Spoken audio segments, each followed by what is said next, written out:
January to Dentines 1942. Balikpapan, Borneo. The water is black glass under a moonless sky. No stars pierce the smoke that hangs over the burning oil refineries along the coast. The air tastes of petroleum and ash.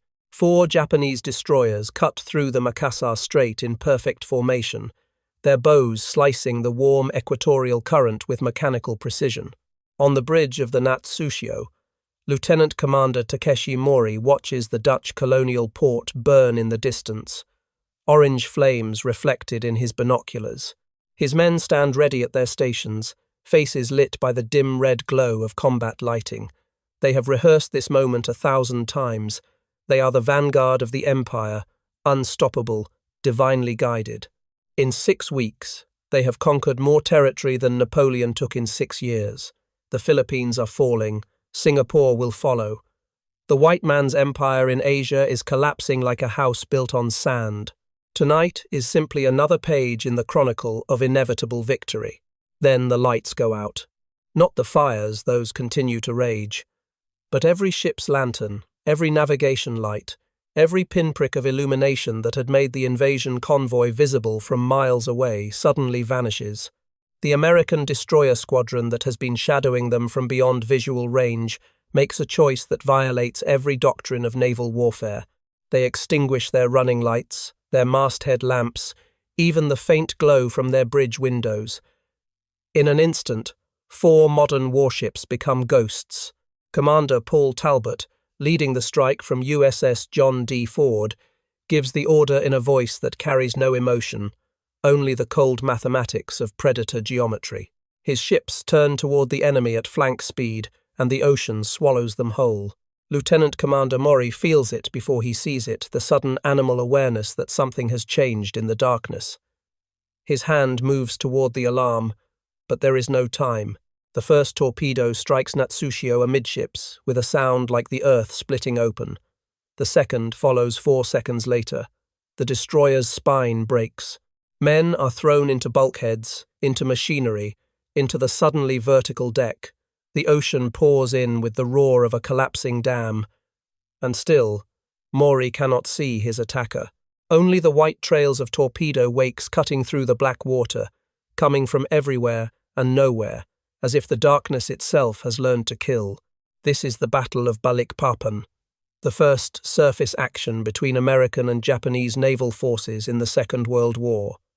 It should not have happened at all. 6 weeks earlier, the world had learned what the Imperial Japanese Navy could do when it struck without warning. Pearl Harbor had been a symphony of destruction, meticulously planned and flawlessly executed. The Pacific Fleet's battleships had burned, their crews entombed in steel coffins that still leaked oil into the Hawaiian sun.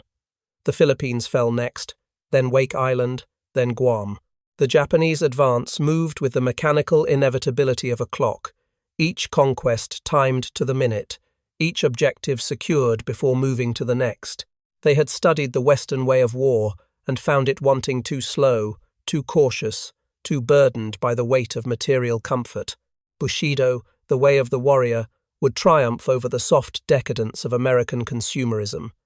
This was the narrative that echoed through every wardroom of the combined fleet, reinforced by every easy victory. But the American destroyers, fleeing south through the Dutch East Indies in January 1942, were not the fleet that had burned at Pearl Harbor. They were something older, meaner, and infinitely more dangerous survivors.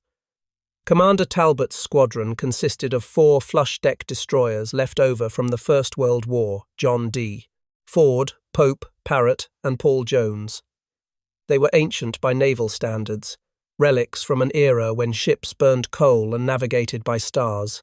The Navy had tried to scrap them in the 1930s, but the Depression made new construction impossible, so they lingered on, assigned to backwater stations where their obsolescence wouldn't embarrass anyone. Now, with the modern fleet destroyed or scattered, they were all that stood between the Japanese invasion force and total control of the oil-rich Dutch East Indies. The Japanese did not consider them a threat. Intelligence reports noted their presence, but dismissed their combat potential. These were floating museums, crewed by men who had probably never fired a torpedo in anger. The Imperial Navy's destroyers were newer, faster, better armed. More importantly, they possessed something the Americans had lost: momentum. Victory creates its own gravity. The Japanese task force approaching Balikpapan expected token resistance at best. They would land their troops, secure the oil refineries, and add another pin to the map of Greater East Asia co-prosperity sphere. The ancient American destroyers would either flee or die. It did not matter which. What the Japanese could not account for was what desperation teaches. Commander Talbot and his captains had spent 6 weeks running, hiding in island channels during the day, moving only at night, watching from a distance as the empire they had served collapsed around them. They had no air cover, no battleship support, no heavy cruisers to absorb punishment. They possessed exactly one advantage, and it was not firepower or speed or armor. It was darkness. The tactic that Talbot chose on the night of the 23rd of January 1942 had no name because it had never been attempted before. Naval doctrine since the age of sail had demanded that ships maintain visual contact with both friend and enemy during night actions. Running lights, signal lamps, and starshells existed precisely to prevent the chaos of fighting blind. A ship without lights was a hazard to friend and foe alike, just as likely to collide with an ally as to strike the enemy. The Imperial Japanese Navy trained relentlessly for night combat, but even their doctrine assumed mutual visibility. Lookouts with exceptional night vision, powerful searchlights, and illumination rounds would give them the critical seconds needed to fire first. Their Type 93 Long Lance torpedoes were the most lethal in the world, faster, longer-ranged, and more reliable than anything the Americans possessed. In a fair fight, there was no question who would prevail, so Talbot made sure the fight was anything but fair. The Americans spent the daylight hours of January 23 hiding in a small cove on the eastern shore of Celebes, camouflaged with cut palm fronds and fishing nets. Native scouts reported the Japanese convoy's composition, and course 12 transport ships laden with invasion troops, screened by a light cruiser and 13 destroyers. Even in their weakened state, it was a force that outgunned Talbot's squadron 3-1. The Dutch Naval Command sent a message advising withdrawal. Engaging was suicide. Talbot read the message, folded it carefully, and used it to light his cigarette. His executive officer, a lieutenant from Kansas named Robert Coley, asked what they were going to do. Talbot stared at the smoke rising from his cigarette and said, "We're going to make them forget how to see."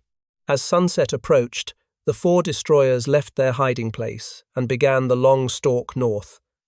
They kept their speed at 15 knots, fast enough to intercept, slow enough to minimize their wake. The engineering crews had spent weeks learning to burn fuel with minimal smoke, adjusting air mixtures to produce the cleanest possible exhaust. Every piece of brass that might reflect moonlight had been painted over. Even the crew's white uniforms were replaced with dark blue working clothes. The ships did not look like warships anymore. They looked like shadows. At 2,200 hours, radar operators on USS Boise, monitoring from a safe distance to the south, detected the Japanese convoy entering the strait.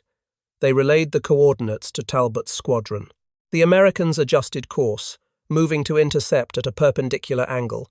The Japanese were steaming in a standard protective formation, transports in the center, destroyers on the flanks and fore. Their running lights were clearly visible, bright white and red dots moving against the black backdrop of the coast. They made no effort at concealment. Why would they? The sea belonged to them now. At 2,330 hours, with the range closing to 12,000 yards, Commander Talbot gave the order that would define the battle. Darken ship, all lights out, radio silence. Proceed on dead reckoning. On each of the 4 destroyers, men moved through familiar routines in reverse, extinguishing navigation lamps, covering instruments, sealing portholes.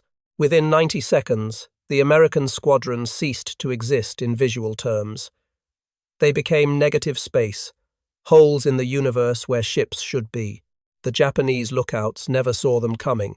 The sensory experience of fighting blind is not something that can be trained. Every instinct screams against it. Darkness on the open ocean is not like darkness on land.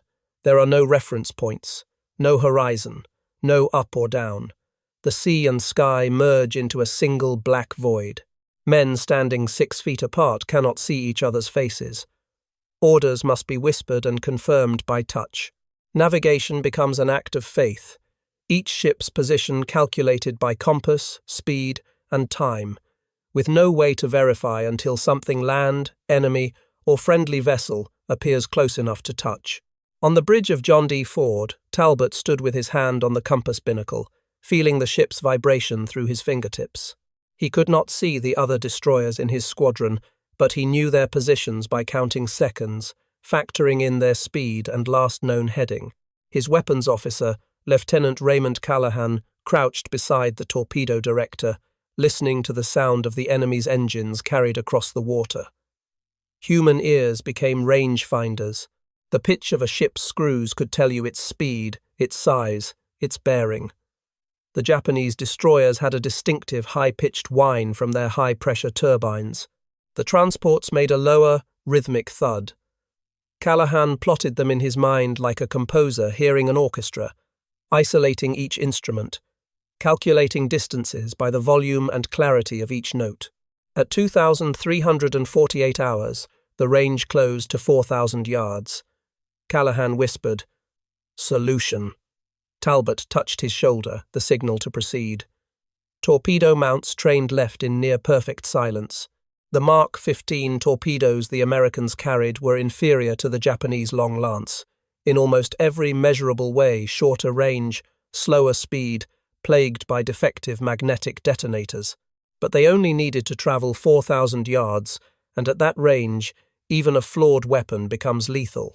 The first spread of 8 torpedoes entered the water with soft splashes, their compressed air engines leaving faint white trails of bubbles that would be invisible to anyone not looking directly at the water's surface. Lieutenant Commander Mori, aboard Natsushio, was scanning the southern horizon with his binoculars when his executive officer pointed silently at the water 60 degrees off the port bow.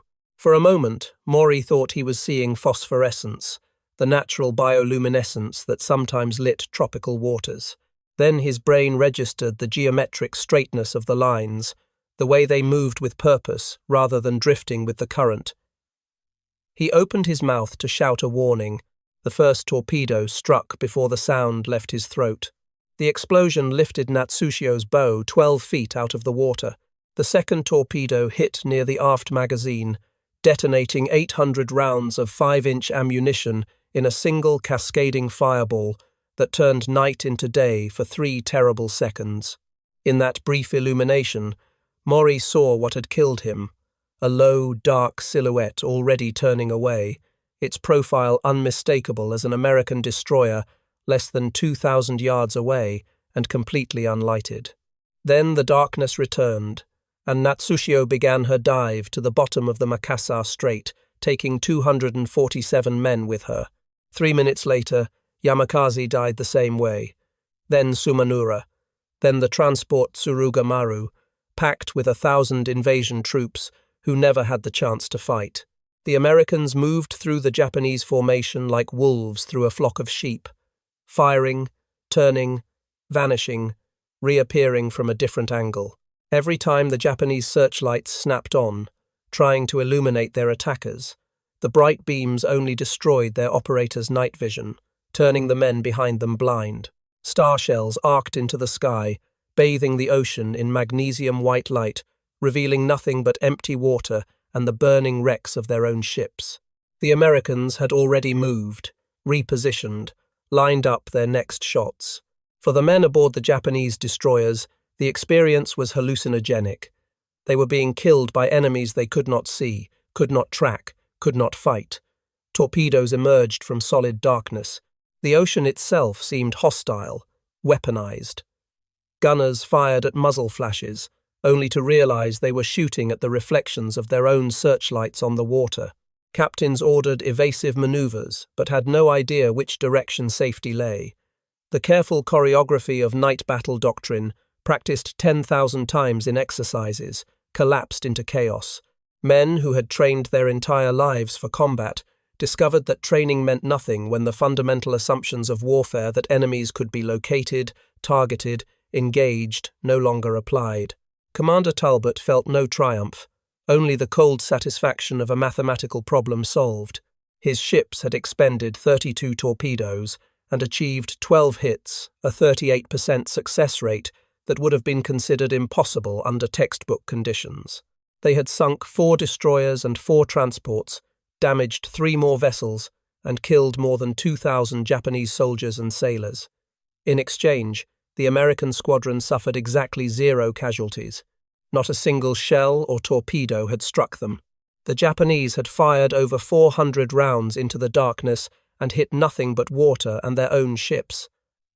At 0230 hours, with his ammunition nearly exhausted, Talbot ordered withdrawal.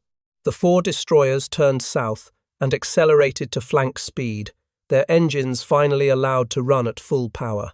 Behind them, the Makassar Strait burned with the wreckage of an invasion force that had believed itself invincible. As the sun rose on January 24, Japanese search planes found the survivors clinging to debris and coated in fuel oil. When the pilots' reports reached Combined Fleet headquarters, the initial reaction was disbelief. The Americans were supposed to be routed, demoralized, incapable of offensive action. The idea that 4 obsolete destroyers could inflict such damage was not just unlikely, it was offensive to the natural order. Investigations were launched. Captains who survived were questioned about what they had seen. But how do you describe being attacked by nothing? How do you report that the enemy became invisible, not through technology or magic, but through the simple act of turning off their lights? The answer, when it finally emerged, was worse than any supernatural explanation. The Americans had won by abandoning doctrine, by embracing chaos, by making the tactical calculation that fighting blind was less dangerous than fighting fair. It was a very American solution. Pragmatic, unglamorous, and utterly ruthless. It also revealed something the Imperial Navy had not yet grasped. Desperation makes men creative in ways that confidence never can. In Tokyo, the Battle of Balikpapan was classified as a minor setback, barely worth mentioning in official communiques. The invasion of Borneo proceeded on schedule, the oil refineries were captured, and the Allies continued their retreat southward. By every strategic measure, the operation was a success. But in the wardrooms and officers' clubs of the Combined Fleet, the story spread like a virus. 4 ancient American destroyers, no lights, no radar, no support, and they had torn through a superior force like a sword through silk. Suddenly, the darkness that had seemed like Japan's natural ally became suspect. Could it happen again? Were the Americans developing some new doctrine of night fighting? What if every engagement became an ambush, every attack a ghost hunt? The Japanese Navy responded the only way it knew how, with more training, more searchlights, more illumination rounds. They developed new night-fighting procedures that assumed an invisible enemy. They instituted policies requiring all ships to maintain full alert status from sunset to sunrise. They exhausted their crews with endless drills against hypothetical shadow opponents, and in doing so, they surrendered the one advantage desperation had given the Americans, the element of surprise. Because once you start preparing for an invisible enemy, you are admitting that the enemy controls the night. For the American sailors who survived Balikpapan, the battle became a talisman. Word spread through the scattered remnants of the Asiatic fleet. 4 old destroyers had faced down a Japanese invasion force and won. It was not the decisive blow that would turn the tide of the war. It was not a strategic victory that changed the map, but it was proof that the enemy could bleed, that American ingenuity could overcome material disadvantage, that the war was not already lost. In the dark months of early 1942, when Singapore was falling and the Philippines were on the verge of collapse, that proof mattered more than any after-action report could measure. The symbolic weight of darkness as an ally rather than an obstacle resonated through American naval doctrine for the rest of the war. Submarines learned to surface at night, relying on their low profiles and lack of lights to approach Japanese convoys undetected. PT boats adopted similar tactics in the island channels of the Solomons, becoming phantoms that struck and vanished. Even the great carrier battles that would define the Pacific War incorporated lessons from Balikpapan, the understanding that visibility was not a prerequisite for violence, that the side willing to fight blind could often see more clearly than the side that demanded perfect intelligence before acting. Commander Paul Talbot never received a Medal of Honor for the Battle of Balikpapan. In fact, he received very little official recognition at all. The Navy was not ready to celebrate a tactical philosophy that abandoned its own doctrine. Textbooks and training manuals said nothing about turning off your lights and charging into the unknown. What Talbot had done was effective, but it was not respectable. It smacked of desperation, of guerrilla tactics, of fighting like someone who had already lost. The admirals who would later plan the island-hopping campaign across the Pacific preferred to emphasize American industrial might, technological superiority, and overwhelming firepower. The story of 4 broken-down destroyers, surviving on cunning and nerve, did not fit the narrative of inevitable victory. But the men who had been there knew. They knew that on one moonless night in January 1942, the darkness had become American territory, not because of radar or sonar or any technological advantage, but because someone had been desperate enough to try something no one else would consider. That knowledge changed them in ways that no amount of training could replicate. They had learned that the rules of warfare were negotiable, that doctrine was a suggestion rather than a commandment, that survival belonged to those willing to improvise rather than those who followed the manual. There is a moment, in every battle, when abstraction becomes concrete. When the strategic map in headquarters translates into fire and water and the screaming of men who will not see another sunrise. For the Japanese soldiers packed into the transports at Balikpapan, that moment arrived without warning or preamble. 1 second, they were below decks, trying to sleep in the tropical heat, rifles stacked and packs ready for the landing at dawn.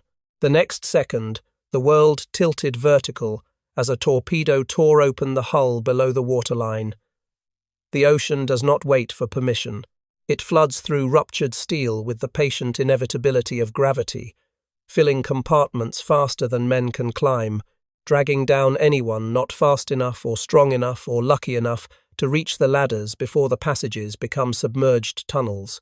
Most of them drowned in darkness, never seeing the ocean that killed them, never knowing what had struck their ship or why they were dying before they ever reached the war they had volunteered to fight. This is the arithmetic of invisible warfare: death without context, casualties without witnesses. The men on Surugamaru were not killed by an enemy they could see and fight. They were erased by a decision made miles away, by a torpedo launched from a ship that would be gone before their bodies settled on the seafloor. There is no glory in that kind of death, no narrative of courage or sacrifice. Only the mechanical fact of displacement, steel and water occupying the same space, with human bodies caught in between. For the Americans who fired those torpedoes, the kills were equally abstract. They did not see the men they killed. They saw coordinates, angles, intercept solutions. The torpedo director was a mathematical instrument, converting speed and bearing into firing angles with the dispassionate precision of a slide rule. Lieutenant Callahan marked his targets by the sound of their engines, not the faces of their crews. When the explosions came, he felt satisfaction the same way an engineer feels satisfaction when a bridge stays up, a problem solved, a calculation verified. The moral weight of 1,200 dead men did not register until later, after the adrenaline faded and the sun rose on a sea littered with debris and bodies. Even then, the weight was not crushing. It was simply war, stripped of romance and reduced to its essential function, making the other side die for their country before they could make you die for yours. This calculus of invisible death would define the Pacific War more than any other campaign in human history. Submarines would sink cargo ships without surfacing, drowning merchant sailors by the thousands. Aircraft would drop bombs from altitudes where the targets were merely shapes on a map.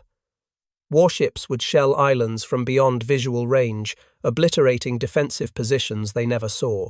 The traditional notion of combat two forces meeting face-to-face, testing courage and skill in direct confrontation became obsolete.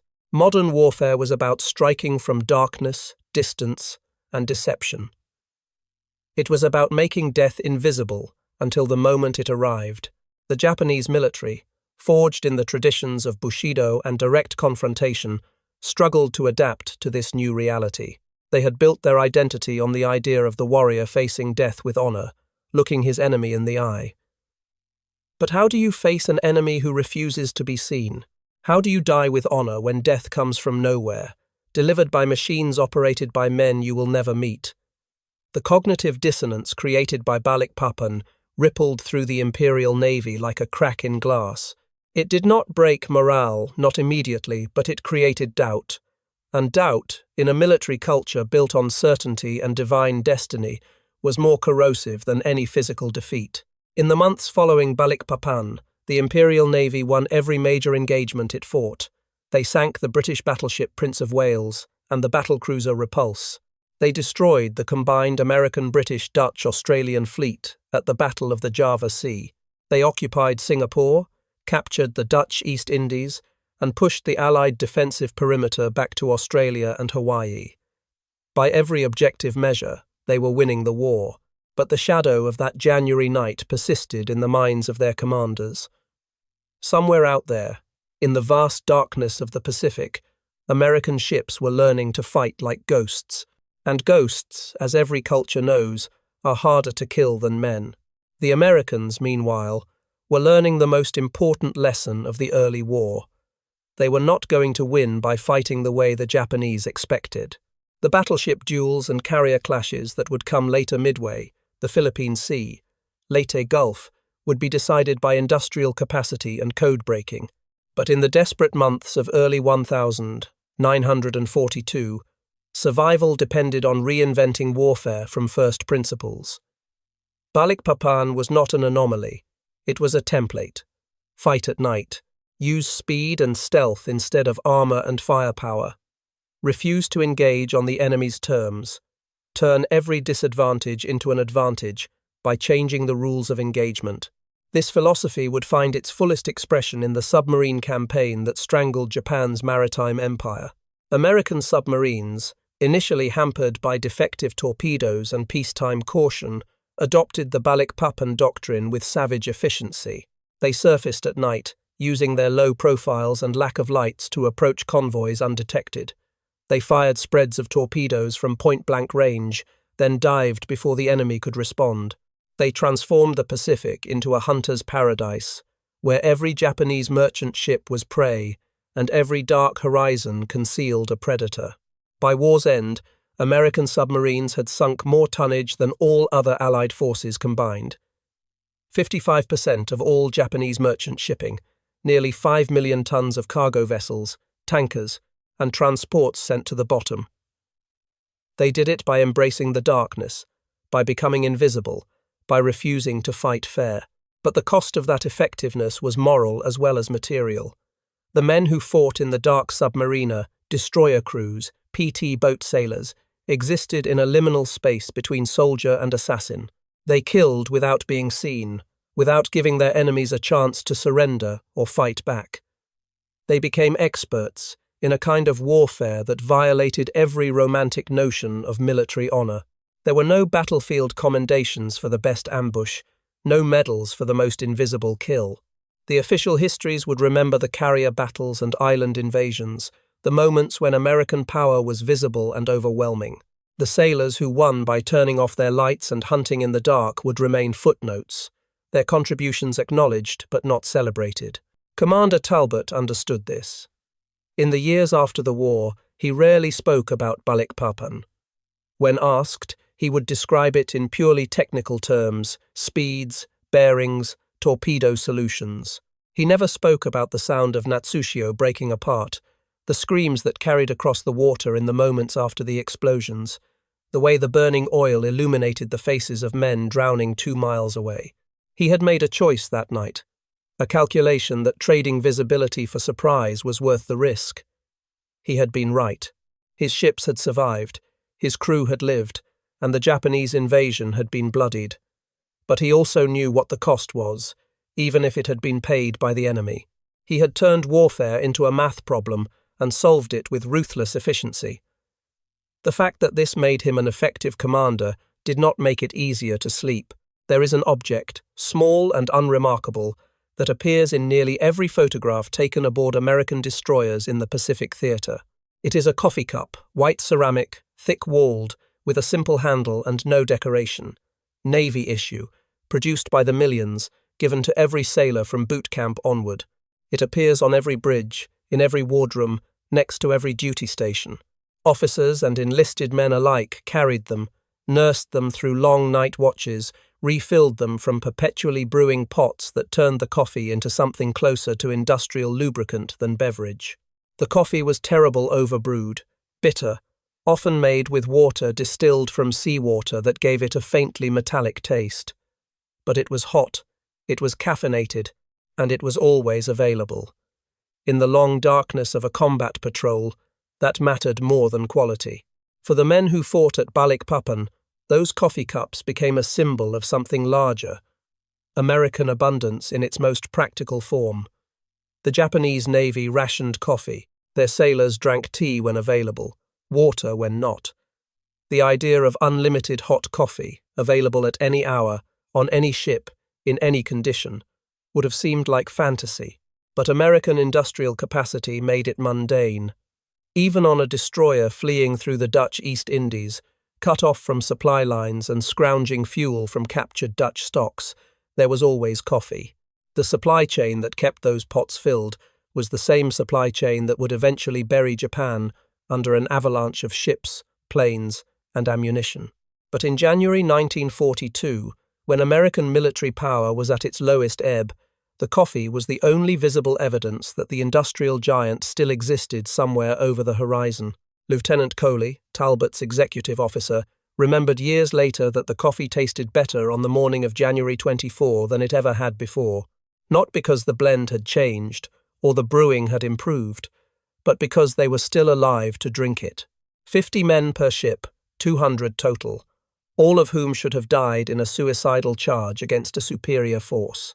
But they had survived by fighting in a way that turned their weakness into strength, their desperation into tactical advantage. And now, as the sun rose over the Makassar Strait and the smoke from burning Japanese ships stained the southern horizon, they could stand on deck with their white ceramic cups and feel something they had not felt in 6 weeks' pride. Not the pride of overwhelming victory, but the quieter, harder pride of having survived by being smarter, faster, and meaner than anyone expected.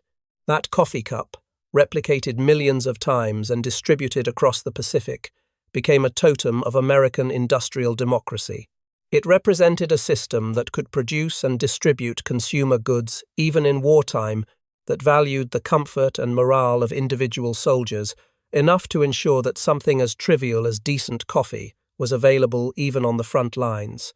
Japanese soldiers often went hungry because supply lines prioritized ammunition over food, combat units over support staff.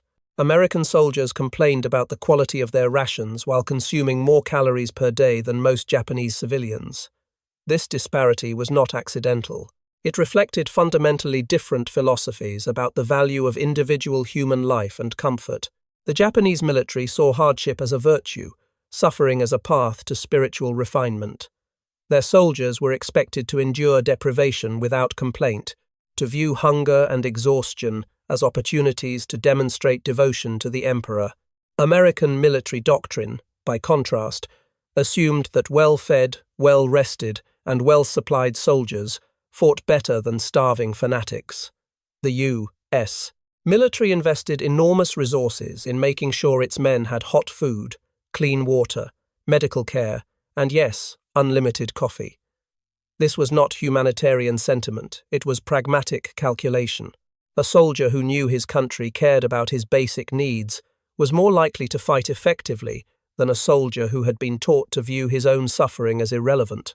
At Balikpapan, that philosophical difference manifested in unexpected ways. The American crews were exhausted, undersupplied, and technically outgunned, but they had coffee, hot showers when they could steal the time, and a command structure that listened to junior officers' suggestions. Commander Talbot's decision to darken ship and attack blind was not issued as a divine command from on high. It was discussed, debated, refined by input from his subordinates. Lieutenant Callahan suggested using sound ranging for targeting. Ensign Mitchell proposed the perpendicular attack angle that allowed them to divide the Japanese formation. These were not men following orders without question. They were men contributing to a collective solution, improvising under pressure, trusted by their superiors to think rather than merely obey. The Japanese Navy, for all its technical proficiency, struggled with this kind of distributed decision-making. Initiative at lower ranks was discouraged. Deviation from doctrine was punishable. When the attack at Balikpapan began, Japanese destroyer captains waited for orders from the squadron commander before responding. Those orders took precious minutes to formulate and communicate, by which time 2 ships were already sinking. American doctrine, by contrast, had drilled into its officers the principle of command by negation, take the initiative, unless explicitly told not to. When the first torpedoes struck, every American captain knew immediately to turn, accelerate, and prepare for follow-up attacks without waiting for Talbot's orders.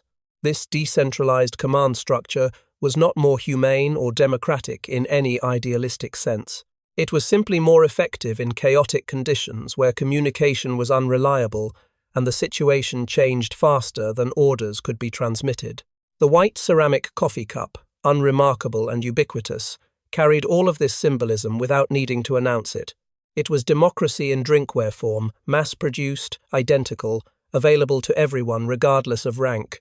An admiral and a seaman drank from the same cups, brewed from the same pot.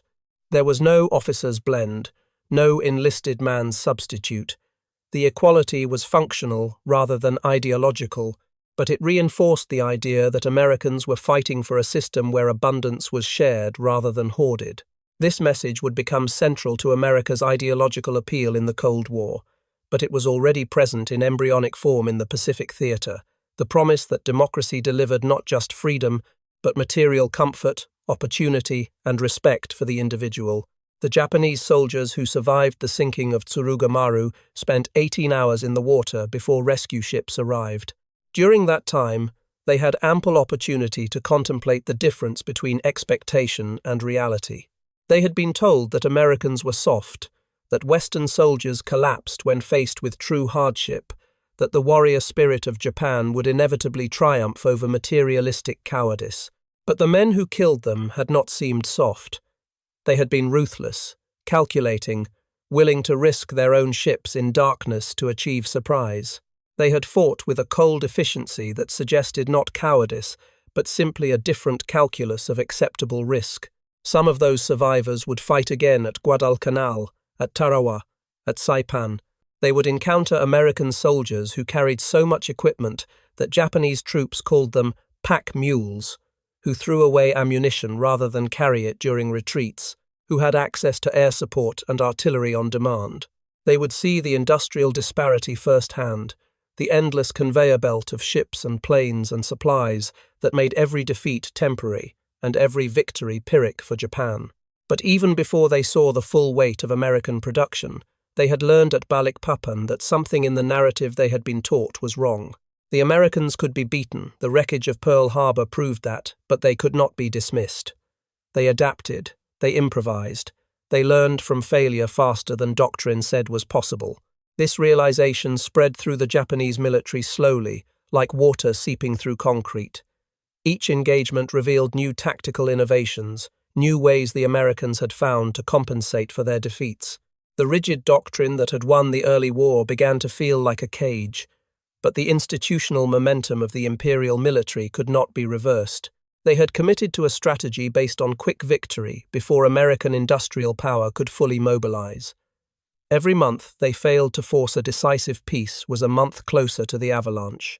Balikpapan was the first faint tremor, barely noticed at the time, that signaled the mountain was already beginning to move. For the Americans, the battle provided something more valuable than a tactical victory. It provided hope.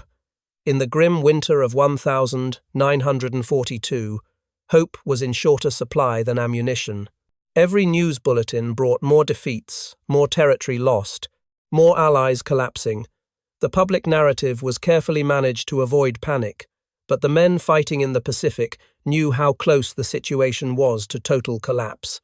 Then word spread about Balikpapan. 4 old destroyers, outgunned and outnumbered, had ambushed a Japanese invasion force and won.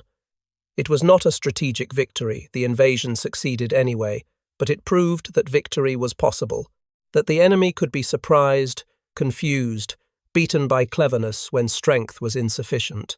That hope would sustain American forces through the dark months ahead, through the fall of Bataan and the death march that followed, through the desperate defense of Australia and the grinding attrition of the Coral Sea, through the miracle at Midway that broke Japanese naval expansion and the hell of Guadalcanal that began the long pushback.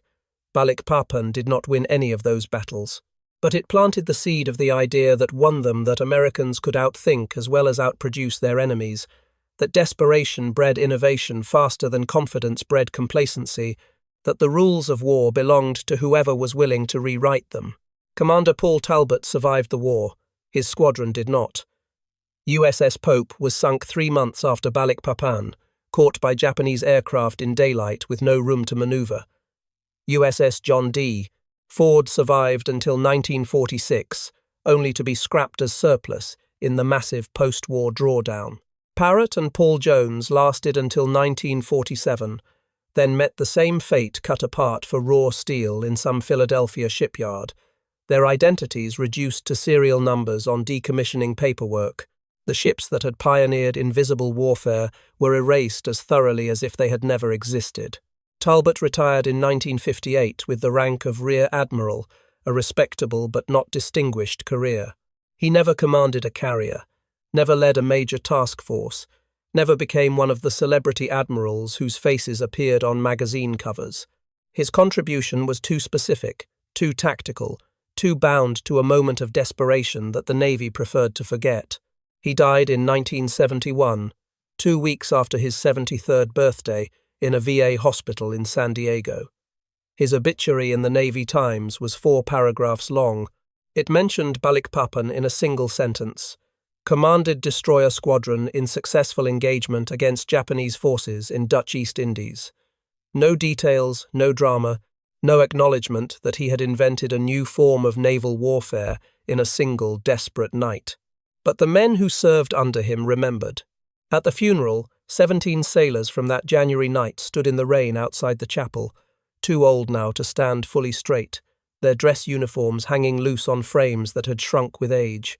They did not wear their medals, most of them had few to wear, but they came anyway, bound by something that did not require official recognition.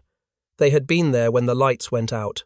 They had felt the ship accelerate into darkness, had heard the torpedoes launch, had watched the horizon burn with Japanese ships that never saw what killed them.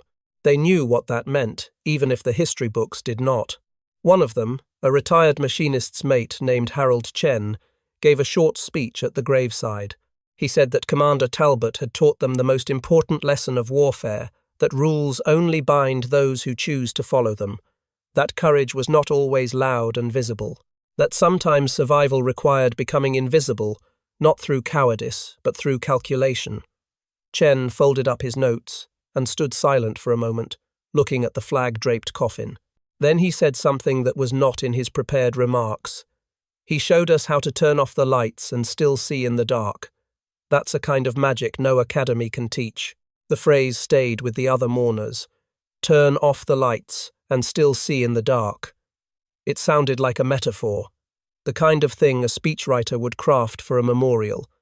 But Chen meant it literally. That was the lesson of Balikpapan, distilled to its essence, that sometimes clarity comes from darkness rather than illumination, that the side willing to fight blind often sees more than the side that demands perfect visibility before acting. In the end, Balikpapan matters not because it changed the strategic trajectory of the Pacific War, it did not, but because it revealed a truth about how that war would be fought. The conflict would not be decided by courage or ideology or warrior spirit. It would be decided by industrial capacity, technological innovation, and the willingness to improvise when doctrine failed. The Americans had less of everything in January 1942 except the willingness to try something new. That willingness, more than any battleship or aircraft carrier, was the weapon that won the war. The Japanese Empire fell not to superior fighting spirit, but to an enemy that could build ships faster than they could sink them, train pilots faster than they could kill them, and innovate tactically faster than they could adapt. The darkness that swallowed the invasion force at Balikpapan was a preview of the larger darkness that would eventually consume the entire Japanese war effort. The darkness of fighting an enemy that refused to follow the expected script, that turned weakness into strength through sheer pragmatic creativity. And somewhere in that lesson is a larger truth about how democracies fight wars. They do not start with perfect doctrine or flawless strategy. They start by losing, often badly, but they possess a structural advantage that authoritarian systems cannot replicate: the ability to question assumptions, to promote based on results rather than ideology, to allow junior officers to suggest that maybe the old way does not work anymore. That flexibility, that willingness to turn off the lights and charge into darkness with only sound and instinct to guide them, is worth more than all the battleships in Pearl Harbor. The white ceramic coffee cup, standard Navy issue, sits on a shelf in the Smithsonian now, part of an exhibit on daily life aboard World War II destroyers. The placard does not mention Balikpapan. It does not explain the symbolism of unlimited coffee as proof of industrial abundance. It just identifies the object, lists its material composition, and moves on to the next artifact. But if you know the story, you can look at that unremarkable cup and see the entire war contained in its simple form. The promise that America would win not by out-suffering its enemies, but by ensuring its soldiers never had to. That democratic abundance would triumph over authoritarian austerity, that the side that kept the coffee brewing would eventually bury the side that glorified hunger. On a moonless night in January 1942, 4 old destroyers turned off their lights and taught the world a new way to fight. The lesson took 4 more years and 20 million more lives to fully absorb, but it was already complete in that first desperate ambush. Darkness is only terrifying to those who cannot navigate it. For those willing to trust their instincts, embrace the chaos, and fight without seeing, darkness becomes an ally. And allies, as Commander Talbot understood in the moment before he gave the order to attack, are wherever you find them, even in the places where light refuses to go. The war moved on. The darkness remained, patient and neutral, waiting for the next desperate commander to realize that invisibility was not a curse but a choice. And in choosing it, in that single moment of tactical heresy, something changed in the Pacific theater that could never be unchanged. The enemy learned to fear the night, and fear, once planted, grows faster than any doctrine can contain it. That is what Balikpapan means. Not a battle won or a strategy validated, but a truth revealed that sometimes the way forward is to turn off every light and trust the darkness to hide you long enough to strike. It is not a lesson the admirals wanted to teach, but it is the lesson the war demanded, and in the end, demand shapes doctrine more than any textbook ever written. The ocean keeps its secrets. The Makassar Strait flows today as it did in 1942, warm and dark and indifferent to the bones that rest in its mud. But the men who survived that night carried the secret with them, passed it down in whispered stories and memorial speeches, preserved it in the memory of what was possible when everything else had been lost. They turned off the lights. They charged into darkness. They survived by refusing to fight the way their enemies expected. And in doing so, they wrote the opening chapter of a comeback that would end 4 years later in Tokyo Bay with the signature on a surrender document. All because someone had the desperate courage to make the ocean dark again and trust that darkness would be enough.